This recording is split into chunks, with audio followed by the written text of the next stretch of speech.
Assalamualaikum warahmatullahi wabarakatuh. Waalaikumsalam warahmatullahi wabarakatuh. Oke, ya, eee, absen dulu ya.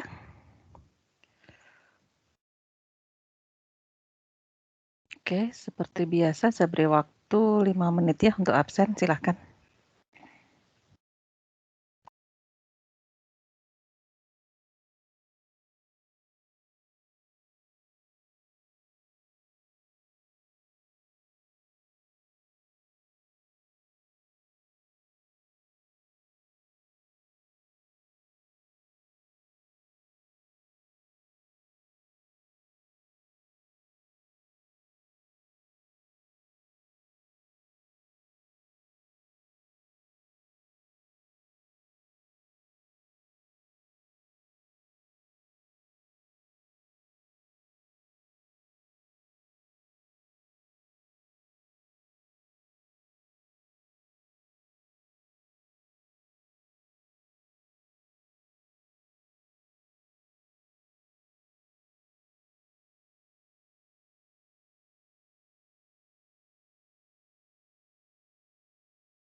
Oke, kita mulai ya kuliah pada pagi hari ini. Yang belum absen nanti bisa nyusul setelah kuliah selesai ya. Oke, sebentar. Oke, kuliah pada hari ini adalah mengenai project cost management ya. Oke, project cost management di sini sudah ada definisi dari cost. Jadi cost di sini adalah sumber daya yang dikorbankan atau yang dipertukarkan gitu ya untuk mendapatkan suatu tujuan tertentu di situ ya. Nah di situ cost ini memang merupakan salah satu hal atau salah satu dari triple constraint dari project manajemen ya untuk menentukan apakah suatu project itu berhasil atau tidak. Nah, cost ini memang mungkin Anda sendiri nanti juga merasakan ya tugas selanjutnya kan Anda bikin cost ya, nggak mudah gitu ya menyusun cost. Apalagi jika dalam suatu project perusahaan gitu ya harus menyusun cost itu hal yang tidak mudah gitu ya. Maka di sini cost ini harus di-manage dengan baik. Nah, ini salah satu alasan kenapa di project management di sini ada project cost management. Harus ada perhatian tertentu terhadap cost ya. Untuk prosesnya itu mungkin ini paling pendek di antara yang kemarin ya, ada integration, scope, sama time. Ini yang hanya ada 4 aja. Ada planning, kemudian estimating, budgeting, dan cost control ya. Nanti tugas Anda yang 2 ini, Anda mengestimasi cost dan budgetingnya. Oke. Kemudian oke, ini summary-nya.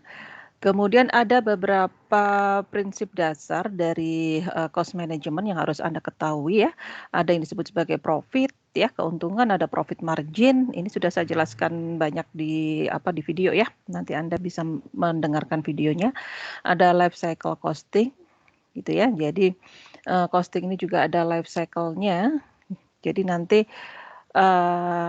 ketika suatu project itu mempunyai time atau penjadwalan yang lama, nah itu Anda harus memperhatikan life cycle costing-nya gitu ya.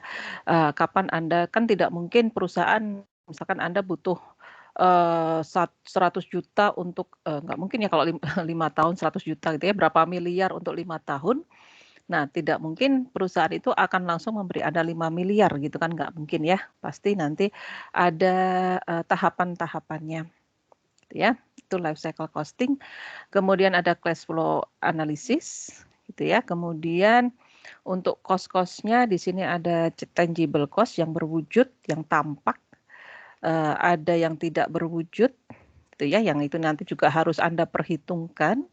Anda buat nanti di budgetnya harus Anda perhatikan juga untuk yang intangible.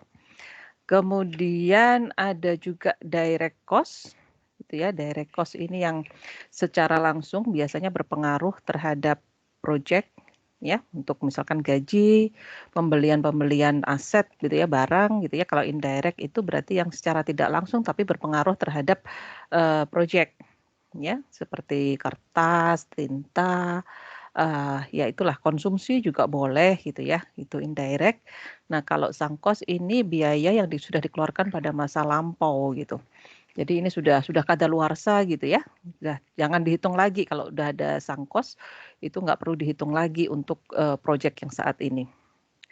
Kemudian ada juga learning curve theory, itu ya kalau seperti di contoh itu ketika perusahaan sudah pernah membuat e-commerce, kemudian tahun berikutnya membuat e-commerce lagi, tahun berikutnya membuat e-commerce lagi gitu ya. Itu berarti project yang memang dilakukan berulang-ulang atau produknya itu dibuat berulang-ulang, maka biayanya pasti akan turun gitu kan. Nah, tidak mungkin biayanya naik gitu ya, pasti akan turun. Nah, itu learning curve theory gitu. Sama ketika membuat sistem informasi pun seperti itu ya. Kemudian reserve ini juga merupakan hal yang harus nanti ada di budget Anda gitu ya, di estimasi cost itu reserve itu juga harus ada. Jadi di sini ada sejumlah dari budget itu biasanya 10 atau 20% ya, reserve itu untuk menanggulangi resiko jika terjadi gitu, ya. Jadi misalkan nanti ada hal-hal tidak terduga, itu Anda bisa mengambil dari biaya reserve ini. Ya. Nah, reserve ini ada dua, ada contingency reserve itu bisa diprediksi atau no unknown gitu ya, sesuatu yang sudah diketahui tapi belum tentu terjadi, belum pasti terjadi di masa yang akan datang. Misalkan biaya pelatihan gitu ya, mungkin karena tidak bisa belajar sendiri, Anda harus mengirimkan tim Anda untuk pelatihan gitu, itu termasuk biaya reserve. Atau kalau memang sudah pasti akan dikirim gitu ya, akan dilatih dulu, Anda kirimkan pelatihan dulu sebelum project, itu bisa di luar reserve ya.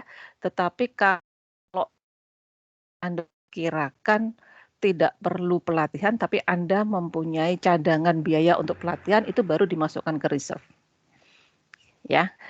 Itu yang biaya kontingensi reserve ya, atau biaya rekrutmen gitu juga bisa, rekrutmen karyawan kalau memang nanti diperlukan, kira-kira nanti yang ada di perusahaan itu ternyata orang-orangnya sudah mengerjakan proyek lain dan Anda tidak yakin bisa ikut di proyek Anda bisa mengalokasikan dana untuk merekrut karyawan, boleh ya. Kemudian yang kedua selain kontingensi ada manajemen reserve. Manajemen di sini yang tidak diketahui ya, misalkan ada tim yang sakit gitu ya. Nah, nanti Anda harus atau tiba-tiba ada tim yang resign gitu ya. Jadi Anda harus mungkin mengganti dengan yang baru yang membutuhkan biaya, itu yang tidak diketahui ya, yang manajemen reserve. Oke. Nah, itu boleh nanti Anda masukkan ke cost Anda. Cost project Anda itu besarnya sekitar 10-20% dari total cost yang sudah Anda hitung. Ya. Kemudian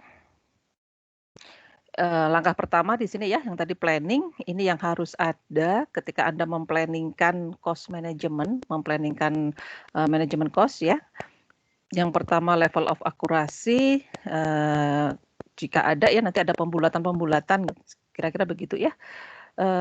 Mungkin tidak ada lagi Rp100 kan ya, 500 aja jarang itu, jadi mungkin bisa Anda hilangkan gitu. Jadi kalau nanti ada biaya yang mungkin Anda bulatkan ke ribuan misalkan begitu. Itu harus ada Anda sebutkan gitu ya. Di sini harus Anda sebutkan planningnya nanti bahwa ketika Anda memplanningkan jangan ada pecahan 500 misalkan. Kemudian juga untuk dana darurat seperti tadi reserve tadi ya, berapa persen gitu, itu harus disebutkan di awal ketika planning gitu. Kemudian ada measure-nya, ukuran dari unitnya di sini. Misalkan gaji karyawan Anda hitung per jam kah, per minggu kah, per hari kah, per bulan kah, gitu ya. Itu ada unit measure-nya.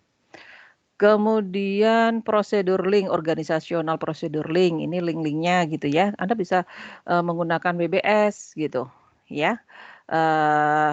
Misalkan di WBS itu apa ya? Nah, itu nanti kira-kira cost-nya bagaimana, yang bertanggung jawab siapa gitu ya. Ini organizational procedure link. Ada threshold di sini, ukuran variansi yang diperbolehkan plus minusnya gitu ya, plus minus dari biayanya itu kan kita tidak bisa menentukan dengan tepat sebenarnya biaya dari apalagi project IT gitu ya, itu nggak mudah juga. Itu Anda bisa menggunakan control threshold di sini, tapi sudah Anda tetapkan di awal ketika memplanning. Ya, misalkan kurang lebih 10% dari baseline cost, misalkan seperti itu. Kemudian ada rules of performance measurement, di sini bisa menggunakan EVM, gitu ya, EVM, di akhir nanti ada ya EVM ya. Aturan-aturan pengukurannya itu nanti bisa Anda definisikan di sini. Ya. Kemudian ada reporting format, berarti format laporannya bagaimana menulis laporannya, apakah perusahaan sudah punya default-nya atau belum. Kemudian nanti seberapa sering Anda harus melaporkan keuangan. Ya, tiap hari kah, tiap minggu kah ya. Frekuensi laporannya harus ada. Kemudian proses deskripsi, di sini mendeskripsikan bagaimana melakukan proses manajemen cost ini. Oke. Kemudian untuk cost estimating, ya, di sini ada beberapa tipe dalam Anda nanti bisa memperkirakan biaya proyek, gitu ya. Anda bisa yang pertama ini dengan secara kasar, perkiraan kasar ya, yang sudah Anda lakukan ketika Anda membuat proyek charter. Jadi di situ Anda belum tahu detail-detailnya, pokoknya ketika membuat ini kira-kira harganya sekian gitu ya, harga dari proyek Anda. Sekali lagi ini bukan harga dari perangkat lunak yang Anda hasilkan nanti, enggak ya. Nah itu urusan dari top manajemen gitu, tapi ketika Anda membuat perangkat lunak itu kira-kira butuh biaya berapa gitu ya. Perkiraan kasar itu yang ROM, kemudian ada perkiraan anggaran ya. Perkiraan anggaran di sini, setelah Anda nanti memperkirakan secara kasar tadi, Anda bisa mengalokasikan, perkiraan tersebut ke budget organisasi. Ya, kira-kira kalau dengan perkiraan kasar di situ, perusahaan, sanggup nggak membiayai gitu ya. Itu budget estimate, perkiraan, anggaran, itu nanti disesuaikan, tidak harus misalkan Anda mengajukan 100 juta gitu ya, nanti dilihat dari organisasinya apakah akan dibiayai 100 juta atau lebih atau kurang. Ya, akurasinya di situ antara minus 10% sampai dengan plus 25%. Kemudian yang terakhir definitive estimate, perkiraan yang akurat gitu ya dari biaya project. Gitu. Jadi sini yang akurat, yang definitif gitu. Jadi contohnya di situ misalkan proyek ingin membeli 100 PC gitu ya. Jadi di sini ada perkiraan definitif ya, 100 PC itu per PC-nya berapa sih secara pastinya, sehingga nanti jika ada supplier-supplier yang menawarkan barangnya, Anda bisa memilih supplier yang mendekati harga atau perkiraan definitif itu gitu ya. Seperti itu kan Anda survei-survei dulu misalkan. Harga PC atau laptopnya misalkan 10 juta, ya berarti kan, Anda dengan spek yang sama mungkin Anda bisa mencari supplier yang harganya kurang dari 10 juta gitu ya, mungkin gitu. Ya atau tidak jauh-jauh lah dari 10 juta. Ya, itu definitive estimate. Kemudian, ini ringkasannya aja. Kemudian dalam menentukan cost gitu ya, Anda bisa menggunakan yang analogi atau top down. Jadi Anda di sini mencari project-project yang similar, sama ya, bisa, boleh. Anda sesuaikan aja, nanti kalau sudah sama tinggal Anda sesuaikan dengan kondisi project Anda pada saat ini. Atau Anda menggunakan bottom up berdasarkan WBS, kegiatan-kegiatan yang paling di level paling bawah gitu ya. Itu Anda lihat biayanya berapa, kemudian Anda jumlahkan. Ya, di situ kan ketika membuat jadwal kan Anda sudah membuat, itu ya, membuat WBS Anda sudah ada kegiatan-kegiatan di mana yang paling levelnya paling kecil ya, work package.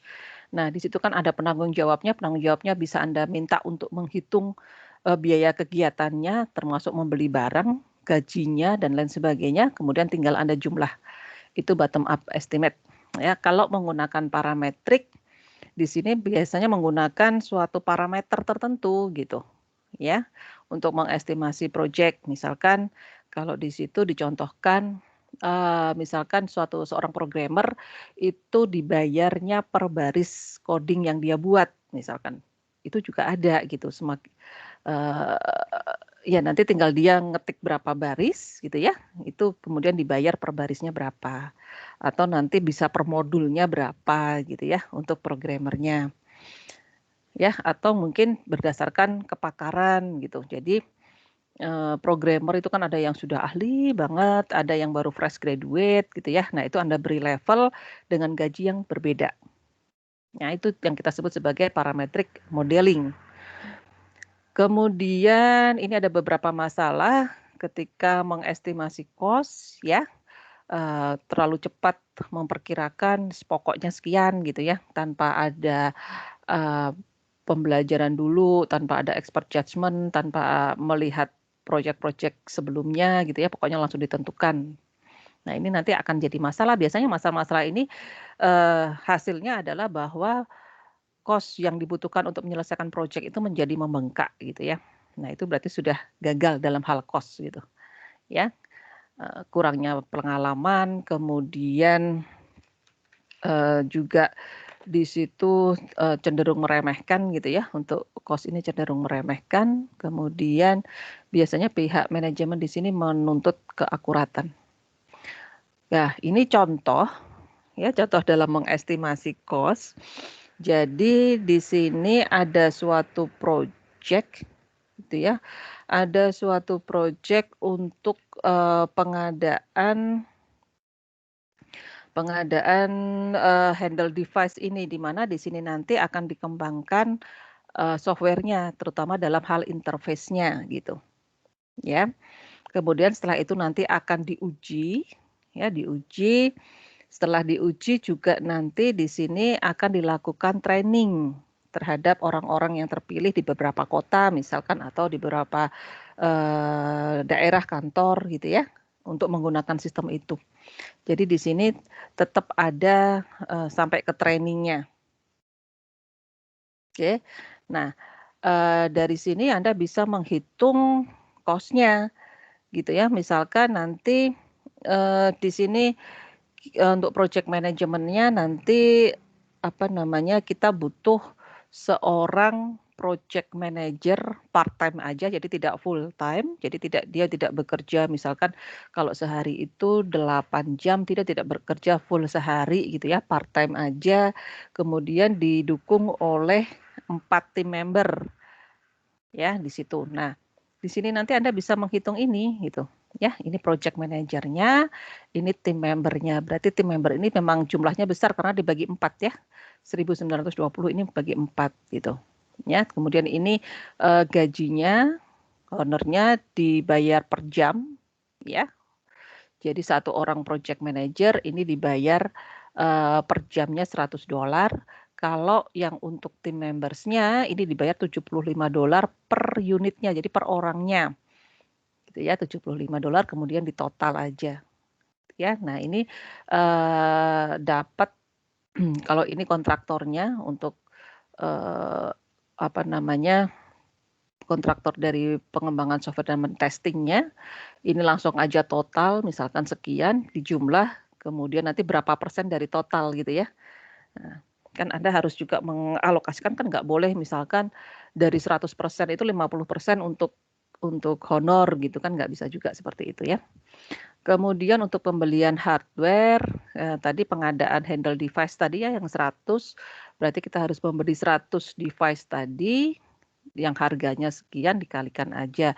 Kemudian untuk proyek ini juga butuh 4 server, masing-masing server harganya 4.000, dikalikan aja. Ya. Kemudian softwarenya di sini mungkin butuh software dibeli untuk masing-masing perangkat lunaknya tadi, handle device-nya ya. Karena butuh 100 handle device ya, softwarenya, license-nya ini dipakai untuk 100 handle device itu gitu. Harganya berapa? Kemudian ada software development.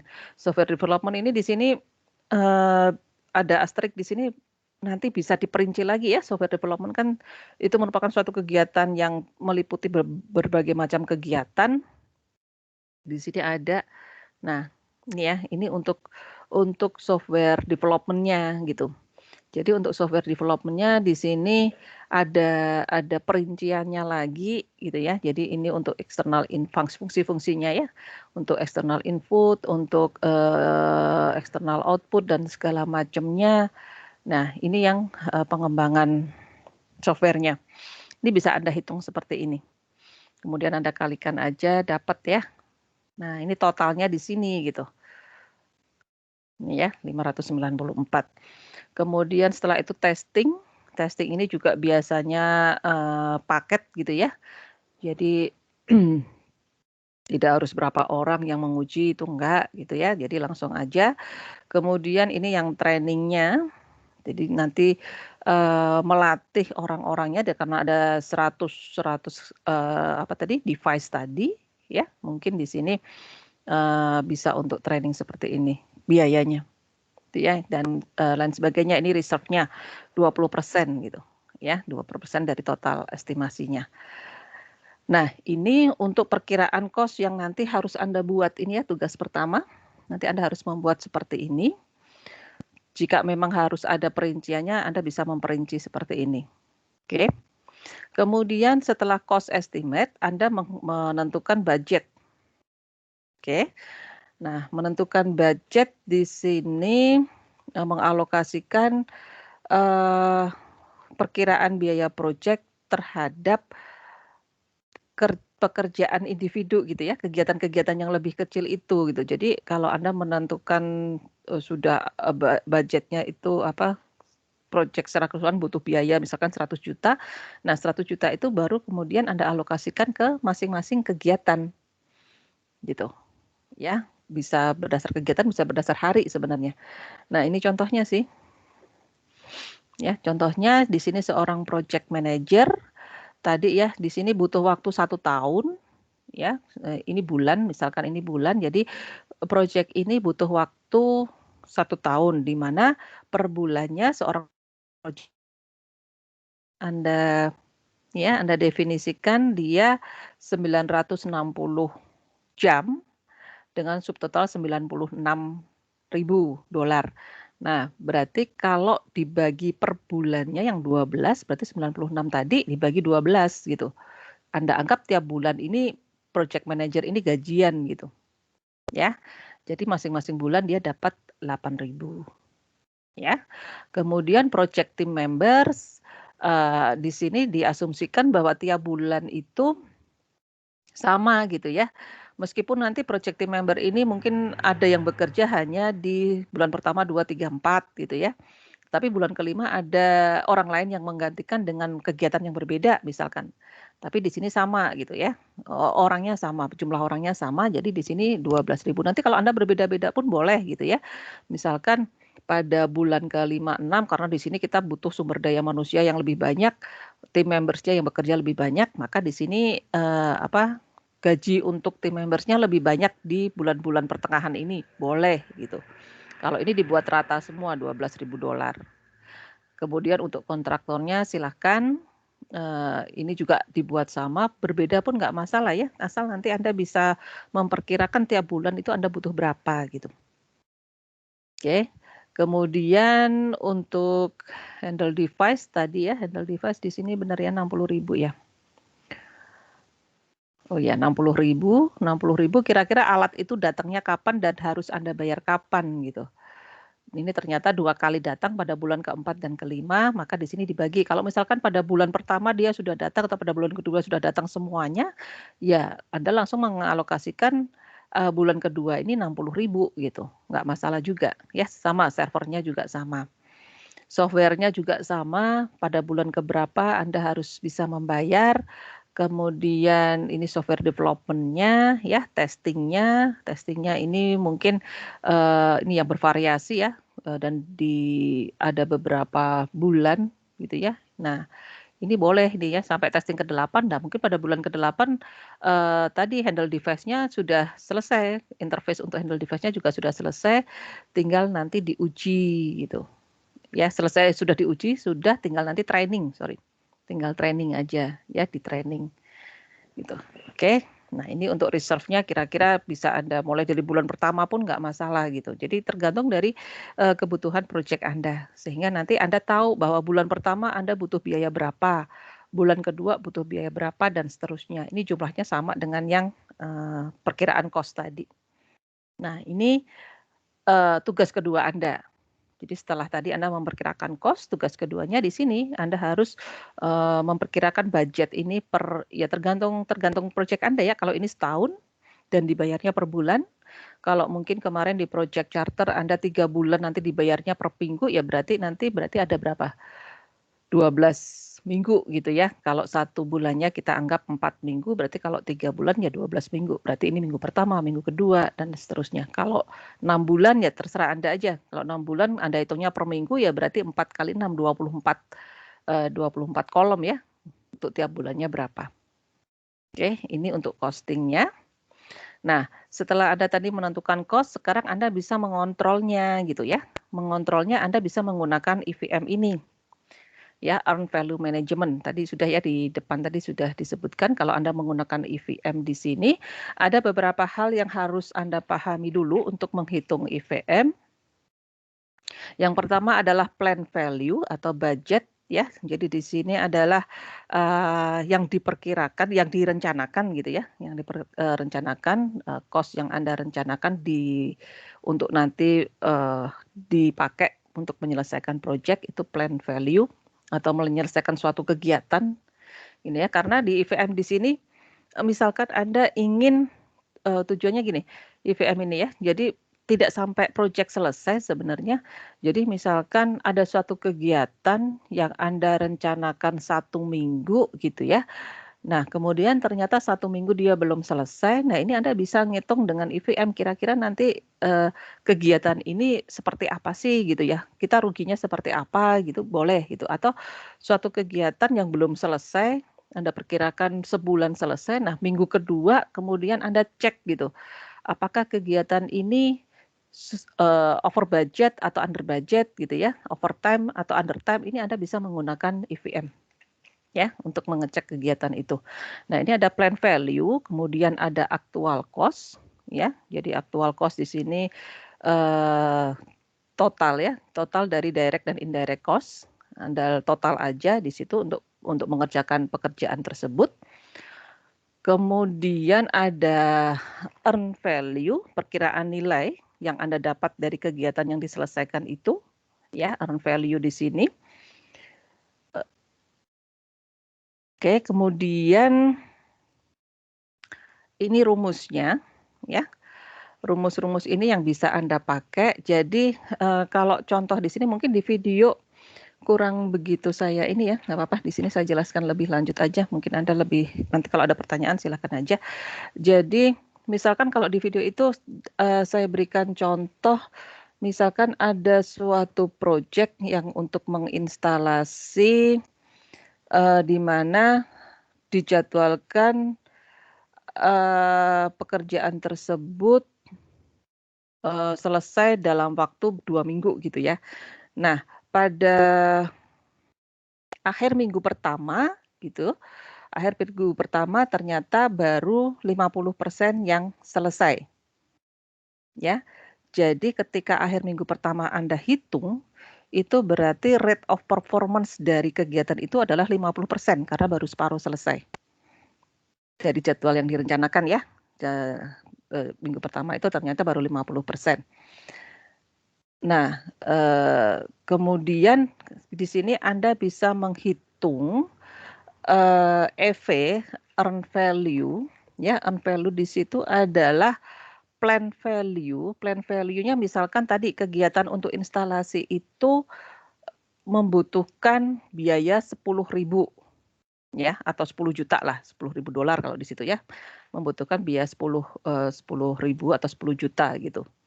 Nah, berarti kan kegiatan itu EV sama dengan plan value yang direncanakan, ya direncanakan adalah 10 juta, berarti PV to date-nya ini adalah 10 juta atau 10.000 dolar gitu. Ya, kemudian dikalikan dengan tadi rate of performance-nya. Jadi pada akhir minggu pertama kegiatan tersebut berapa persen yang selesai gitu. Ternyata selesainya 50%. Jadi EV ini akan sama dengan 10.000 kalau dolar ya atau 10 juta tadi saya kan 10 juta kali dengan 50% gitu. Jadi kita ketemu EV-nya sama dengan 5 juta atau 5.000 dolar. Gitu ya, itu EV. Nah, misalkan ternyata kegiatan ini tidak sesuai dengan jadwal ya. Misalkan ternyata yang direncanakan tadi 1 minggu selesai, ternyata 1 minggu itu baru selesai 50% ya. Biayanya yang Anda rencanakan 10 juta, tetapi ternyata molor karena tidak selesai 1 minggu, tetapi ternyata Anda perkirakan, oh 1 minggu nggak selesai, 2 minggu deh gitu ya. Nah, otomatis biayanya juga membengkak misalkan, ya. Awalnya Anda rencanakan 10 juta, ternyata kita butuh waktu 2 minggu, di mana minggu pertama itu dibutuhkan 15 juta dan minggu kedua dibutuhkannya 5 juta. Jadi kita butuh 20 juta, molornya 100%. Nah, di sini Anda bisa menghitung yang lainnya, cost variance misalkan. cost variance di sini adalah earn value. Earn value-nya tadi adalah yang 5.000 yang Anda dapatkan dari ini tadi ya. 10.000 kali 50% tadi kan. Ya, 5 juta lah atau tadi kalau 10 juta ya berarti 5 juta.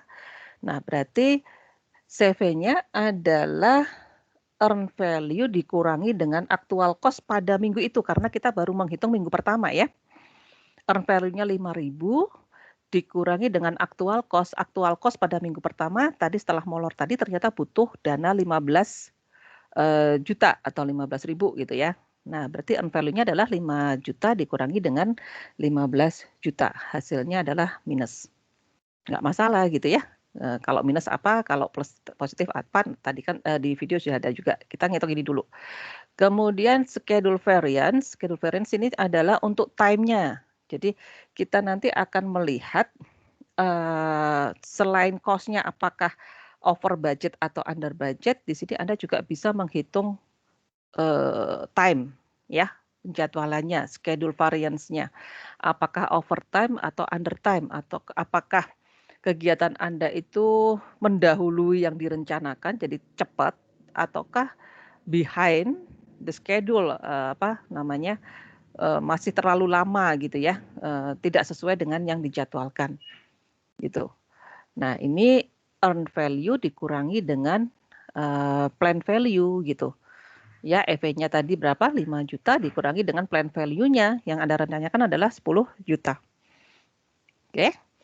Kemudian untuk CPI, Cost Performance Index, di sini kalau CPI di sini itu digunakan untuk mengestimasi biaya yang diproyeksikan untuk menyelesaikan proyek gitu. Ini rumusnya adalah earn value 5.000 dibagi dengan actual cost. Ya, yang 10.000 tadi kan. Actual cost bukan 10.000, berarti yang 15.000. Yang minggu pertama 15.000, minggu kedua 5.000 atau 15 juta dan 5 juta gitu ya. Nah, itu berarti boleh dikalikan 100% atau tidak. Di mana nanti jika hasilnya 1 atau sama dengan 100% gitu ya, maka biaya yang Anda rencanakan itu akan sama dengan biaya realnya. Ya, jadi tidak, kalau Anda rencanakan 10 juta, ya berarti biaya realnya 10 juta gitu. Ya, yang Anda rencanakan itu sama. Tetapi jika kurang dari 1 atau kurang dari 100%, maka project di sini over budget. Gitu ya, jadi biayanya lebih dari yang Anda rencanakan. Ya, kalau ini kan tadi 5.000 earn value-nya 5.000 dibagi dengan actual cost-nya adalah 15.000 kan ya, 5 juta dan 15 juta. Hasilnya adalah berapa itu? Kurang dari 100% kan ya? Nah, berarti project ini sudah over budget. Ya, demikian juga yang SPI. SPI di sini earn value dibagi dengan plan value. Ya, sama seperti yang CPI tadi, jika kurang dari 1 atau 100%, maka project ini sudah behind ya, kurang dari berarti lebih lambat gitu ya, lebih lambat dari waktu yang ditentukan. Tetapi kalau lebih besar dari 1 atau lebih besar dari 100%, maka kegiatan ini sudah mendahului schedule-nya. Ya. Kemudian dari CPI ini Anda bisa menghitung EAC, Estimate at Completion, ya, perkiraan biaya untuk menyelesaikan proyek berdasarkan dari performance-nya pada tanggal tertentu, itu EAC. Nah, di sini ini ya, rumusnya adalah BAC budget at completion, budget akhirnya ya, dibagi dengan CPI ini untuk cost, kalau dibagi dengan SPI ini untuk schedule-nya.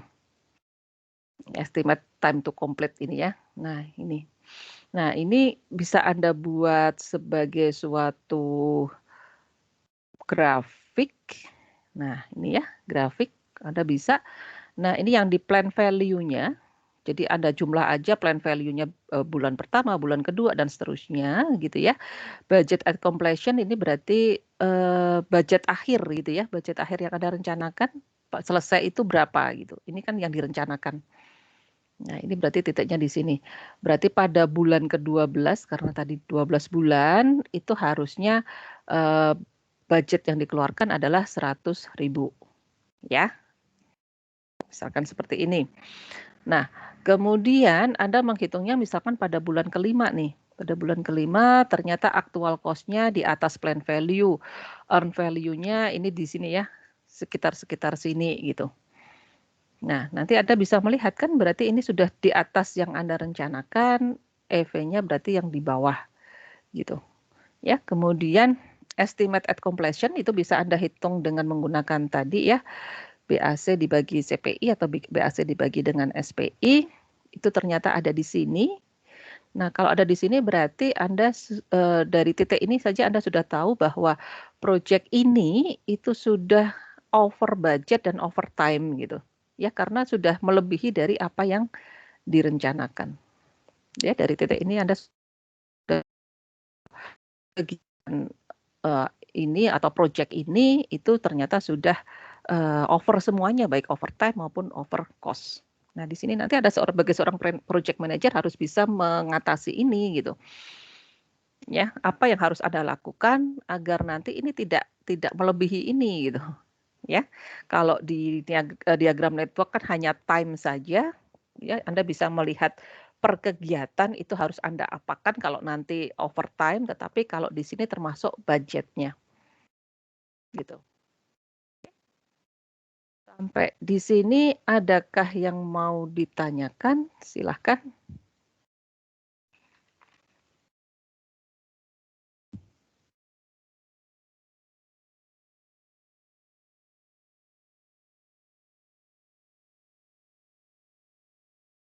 Halo.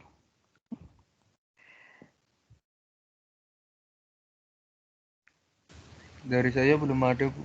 Belum ada. Oke, yang lain? Untuk tugasnya sudah jelaskah apakah yang harus Anda kumpulkan pada pekan ini nanti? Jadi tugas kalau Anda sudah paham, tugasnya nggak sampai ngitung EVM, nggak, nanti bisa Anda praktekkan sendiri untuk EVM-nya. Tetapi tugasnya yang pertama adalah Anda mengestimasi cost, dan yang kedua Anda mengestimasi budget. Gitu ya, yang tabelnya yang 2 tadi. Jadi Anda untuk cost ini Anda membuat 2 tabel ya. Tapi ya jangan hanya cuma tabel Anda kumpulkan ke saya, enggak ya. Jadi tetap harus ada deskripsinya. Ini yang pertama. Ya, yang cost estimate, perkiraan biaya seperti ini. Ya. Kemudian yang kedua, kalau ada yang perlu Anda definisikan lebih lanjut, Anda bisa seperti ini ya, kayak ini tadi kan untuk software development itu ternyata banyak kegiatan di sini, Anda bisa seperti ini lebih diperinci lagi. Kemudian setelah itu Anda membuat budget. Ini. Ya. Seperti ini. Ini hasilnya sama ya antara yang di awal tadi yang cost estimate dan yang budget, ini hasilnya sama ini. Oke. Ini yang harus Anda buat tugas pekan ini.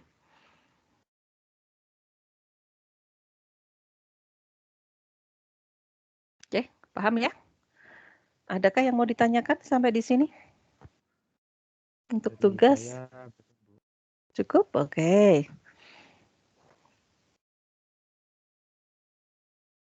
Yang lain sudah bisa dipahami ya? Saya cukup, Ibu. Cukup ya? Oke.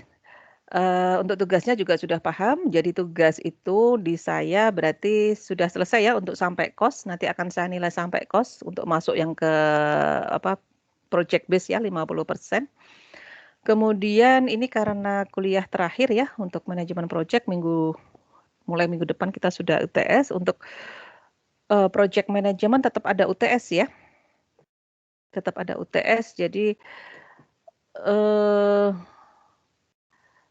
kemarin saya sempat kepikiran untuk membuat video aja, tetapi UTS saja deh gitu ya.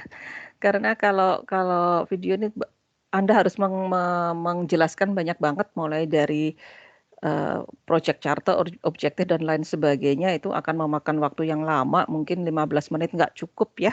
Anda harus menjelaskan budget segala macam, jadi mungkin nggak cukup.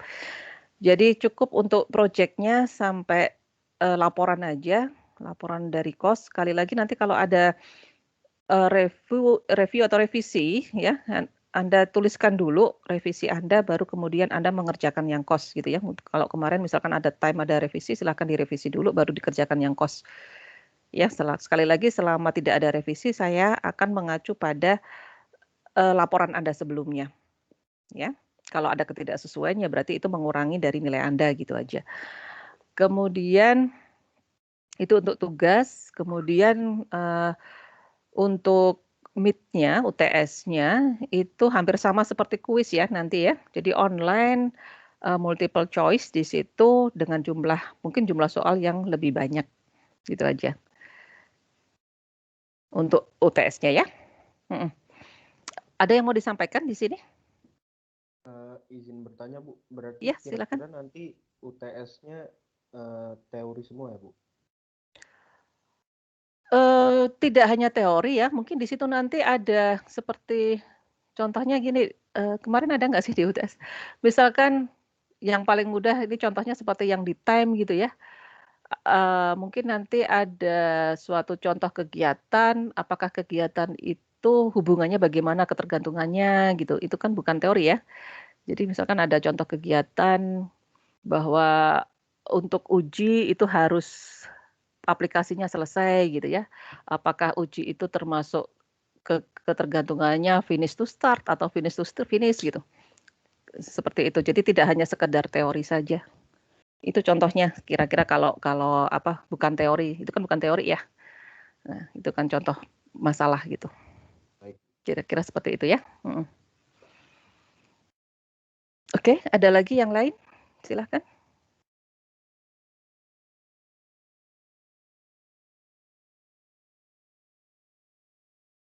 Sudah cukup? Cukup ya?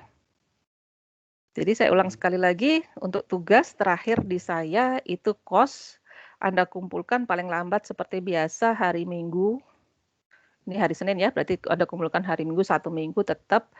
Kemudian nanti tetap ada UTS, di mana UTS itu soalnya tetap online gitu ya, multiple choice. Oke, jika ada yang tidak jelas boleh Anda tanyakan Wapri, boleh gitu ya. Oke. Yang belum absen silahkan tulis nama dan NIM di grup, nanti setelah ini 2 menit akan saya absenkan, setelah itu akan saya close. Sudah cukup? Cukup Bu. Cukup ya, oke. Cukup Ibu. Kalau sudah cukup berarti kuliah saya akhiri sampai di sini. Saya mohon maaf ya jika selama kuliah ini masih ada kurang, khilaf gitu, saya mohon maaf. Terima kasih. Wassalamualaikum warahmatullahi wabarakatuh. Waalaikumsalam warahmatullahi wabarakatuh. Terima kasih banyak Ibu. Iya, sama-sama.